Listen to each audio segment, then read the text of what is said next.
Kami dalawa po. Siyempre.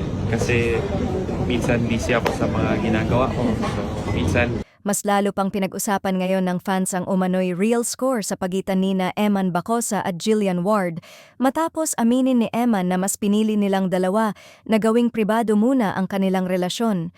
Sa isang panayam, diretsahang sinabi ni Eman na pareho silang abala sa kani-kanilang mga proyekto kaya mas minabuti nilang ilayo muna sa mata ng publiko ang kanilang personal na ugnayan. Ayon kay Eman Bacosa, "Kaming dalawa po kasi. Siyempre minsan busy ako sa mga ginagawa ko at siya din na agad namang nagbigay ng kilig sa kanilang mga taga-suporta. Para sa maraming fans, tila kumpirmasyon na ito na may espesyal ngang namamagitan sa dalawa kahit hindi pa ito tahasang inaamin ng buo. Sa halip na i-deny, mas pinili raw ng dalawa ang tahimik at pribadong setup, isang bagay na lalo pang nagpataas ng interes ng publiko.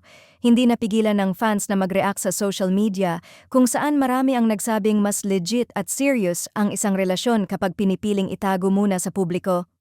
Para sa kanila, malinaw na pinapahalagahan ni Eman Bacosa at Jillian Ward ang isa't isa, kaya ayaw nilang masira ito ng intriga at pressure mula sa showbiz.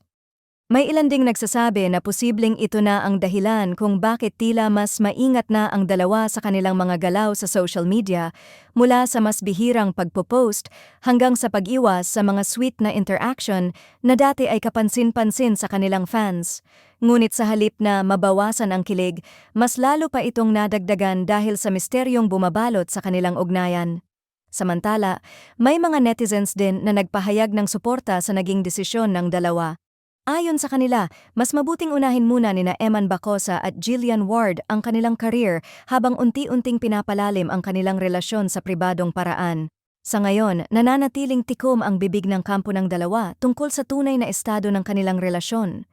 Ngunit para sa kanilang fans, sapat na ang simpleng pag-amin ni Eman Bacosa na may espesyal na koneksyon sila ni Jillian Ward, isang lihim na mas piniling alagaan sa likod ng kamera ngunit ramdam na ramdam pa rin ng publiko.